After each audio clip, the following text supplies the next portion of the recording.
Hi, this is Kristen, and this week I would like to talk to you about HRT. Today I am feeling rather pleased with myself. I've got my favourite outfit on and my favourite colour nails, Italian blue. And I'm going to talk about what I guess it's got to be my favourite topic, HRT. And today I'm going to inject myself with my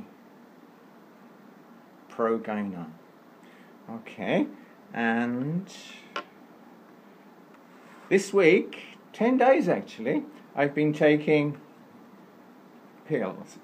It's Thai, generic, and I buy it from the pharmacy around the corner. Okay, so I give a warning. Not only is this not safe for work and SFW, it's also don't do this at home, children. There are lots of viewpoints, and all of them are valid. This is what I do for me. I got prescribed estrogen 18 years ago by my doctor in the UK, and he prescribed a conjugated estrogen known as Premarin, and it was a dose, the lowest dose. It was the same dose as my friend who had a hysterectomy. Yes, it was a menopausal dose, if you like. Not appropriate for us trans girls. So, I've done a lot of research, and I've had a lot of empirical experience since then, and this protocol I use is what suits me. I will explain. The Progainon, generic from India, I inject with a syringe and this needle. First I must cut the bottle. I must make a groove with a diamond file, like this. And then I break off the top and I draw the contents into the syringe with this needle. So you got numbers, 18, and then you inject with a 24 gauge. It's all technical. You need information. You need to do research. I got my research from the internet. Hormones, transsexual. I think that's how I started on Google. And I got my information because I had moved from the UK, and I was first in India, then in Sri Lanka, and now I'm in Thailand. So I have no access to therapists, and I can go and see an endocrinologist, but they, quite frankly, know less than me. Huh? Okay. You take that how you like. But yeah, here they generally follow a very kind of outmoded, just like my original doctor gave me the dose for menopausal women, and they tend to do that here. So, today I want to talk about something I find very interesting, and that is about my experience with estrogen. And the word that came to me, I was thinking last night, I didn't sleep very much, that's why I've got these kind of bags under my eyes. I was thinking about today, and I had a yearning for estrogen. Kind of weird, it just came out of the blue. And prior to that, I'd been dressing. I told you in a previous video I had a girlfriend who liked me to explore my female side, and then I had a past life regression with a teacher, and I found myself having the experience of feeling what it's like to be Temple dancer, that's good enough. Okay. So, I'd had this experience. I'd kind of been working on integrating. That's why I mentioned this eye. This eye is tired. It's I get it right, my right eye, okay? That's connected to my left brain. It's my male side, if you like. This side, yeah. That's my right brain, my female side. And you can see one is tireder than the other. That makes sense to me. So I was working on integrating, balancing my left and right brain with my teacher. I had an experience where I had felt and seen what it's like to be in a past life as a girl in a temple. And I'd split up with my girlfriend, and I'd got a bank loan, and I had been to India, and I'd started a couple of businesses, one about music and one about gemstones. That's why I made a point of my Italian blue colour. I like things like that. Okay, so here we go. Suddenly one day I was meeting a customer, and just out of the blue I said to her, "Can you get me some estrogen?" And she said, "Yeah, sure, meet me here tomorrow." And I got, not this one, I got the conjugated, hang on, let's think, Premarin. Okay, so that's what I did for a month. I took that, then I went to my doctor and said, "Look, doctor, please could I have some more?"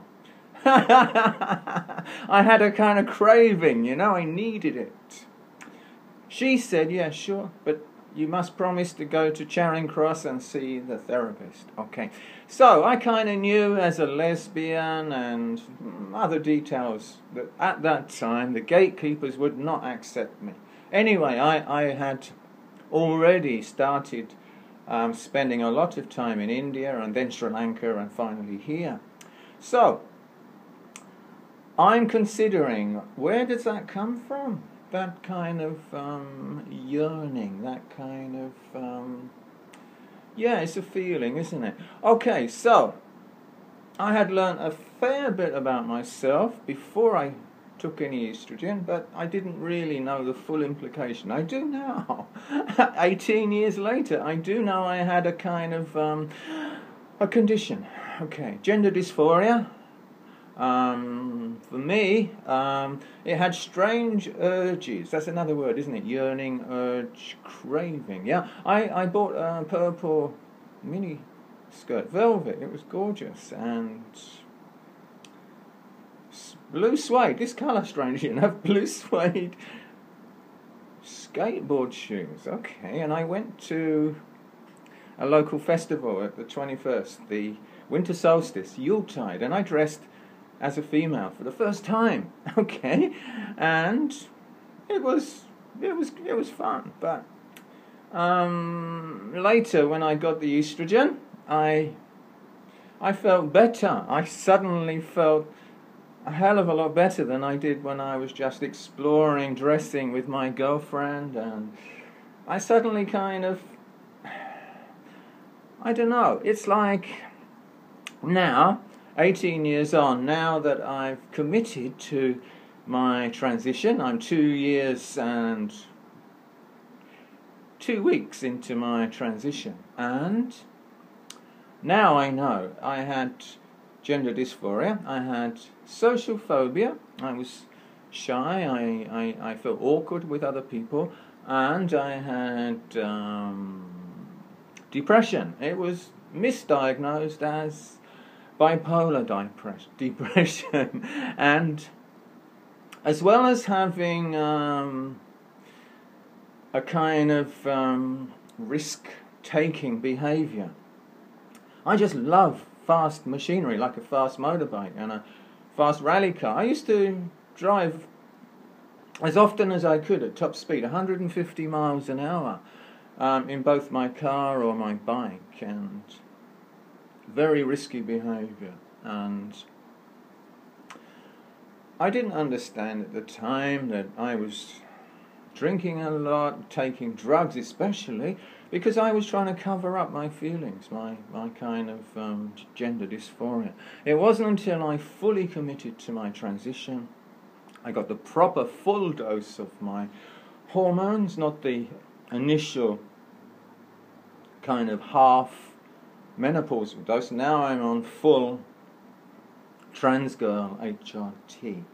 And I mentioned earlier I've got two types. I will explain because it's very important to understand risk. Okay, now I do not risk suicide or hopefully a motor traffic accident or plenty of risk-taking behaviour before. Okay, now that side of my brain, the right brain, is kind of full on at the moment because this one I've been taking for 10 days. The last 2 days I upped the dose because I wanted a little bit more here. And to augment that, I take progesterone, this one. Okay, so I will explain. This one is synthetic. It's very toxic to the liver. If I continue with my high dose, I might damage my liver, and that's not very helpful. So, after 10 days, I stop. Liver risk, okay? Now, today I start this one. It's injection. That's good for my liver, okay? It bypasses the liver, okay? But I take, 1, 2, 30 milligrams every 10 days. Now, don't do this at home. It's for me, and I know a little bit about what I'm doing. Okay, I take it every 10 days, and I do it for 20 days. The reason for that is because it can accumulate in the muscle, in the buttocks. And then again, you have a very risky combination of accumulation of high dose. And that means that you are a higher risk, this time, of embolism. Or the third risk, which I think is actually the most common, which I've seen, I haven't heard of or met anybody who knows anyone who has died of an embolism or a stroke, but I have met people that have got a prolactinoma. Is an enlarged, I think it's pituitary gland in the brain, anyway, where the milk comes from. They kind of are often young girls working in a bar, and they are very proud that they can squeeze milk out of their breasts, but it's often an indication that they are mixing a very high dose with a very high-risk lifestyle, i.e. Drinking spirits and maybe taking some other drugs, maybe methamphetamine too, that kind of behaviour. That's very risky. So what I want to talk about now is safety. Okay, I told you about my protocol. I take injectable for 20 days and I take pills for 10 days to even out the risks of both. The synthetic estrogen, ethinyl estradiol, is very powerful, but it's very toxic to the liver. The other one, the progynon, injectable, very good, very strong, but if you don't, you hear people get your levels checked. Right, okay, you can check for testosterone, for example. I have no testosterone. I've killed my testicles. They're dead. That's because this one has got a very powerful anti-testosterone. It's cyproterone acetate. Very effective, but again, it can accumulate. Remember? I take it only for 10 days. So it goes up, and then it can come down again. The same for this one. Okay, this is how it goes. You inject nothing, and then it goes up like this. And then it goes like this, and then it goes down. Hopefully to the correct dose after about 10 days. I know this because I've had 18 years of trying it, sucking it and seeing it. And not to be recommended. It's much better if you can find, this is the rub. If you can find an endocrinologist that has a lot of experience and up to date, and are not controlled by the big pharma, the big drug company, because often they sell what they are told to sell. Again, I told you at the beginning, a kind of a warning, not safe for work and also controversial subject matter. For me, I highly believe that us trans girls have a lot of knowledge, and the best place to get information is on the internet. And I have seen here a lot of ladyboys, and most of them do not have much information about hormones, about HRT. A lot of them don't want to take hormones. Their boyfriends don't want them, or their customers don't want them to take hormones, or they are full-time cross-dressers. And this is another thing. If you are a cross-dresser, like a guy, yeah, you identify as a male, oh, you won't feel very happy on hormones, I can assure you. But for me, it kind of saved my life, and it astounds me how happy I feel. I've heard it talked about that this is like a love drug. Estrogen is like ecstasy. I said bliss. That's my word for it. And it can be profound in other areas if you can integrate. If you talk about my female side, I don't think you are ready for this. This is about integration. This is about both sides of your brain coming together. Yeah? I have ability, I have spatial awareness, I can read a map, I have language ability. I know my brain is kind of okay. At the moment, a little bit tired from lack of sleep, but yeah. That's the important thing. I can see I'm running out of time. I've rambled. I'm happy about that, because this was going to be an intuition type. Now, I'm going to end today with a commercial break. So here we go. I shall say goodbye for now. See you next time, hopefully. And here it is. Can you see that? I hope so. I can't. I'm blind as a bat without my glasses. So I say goodbye for now, and all I can say is get your research very carefully, okay? Bye then.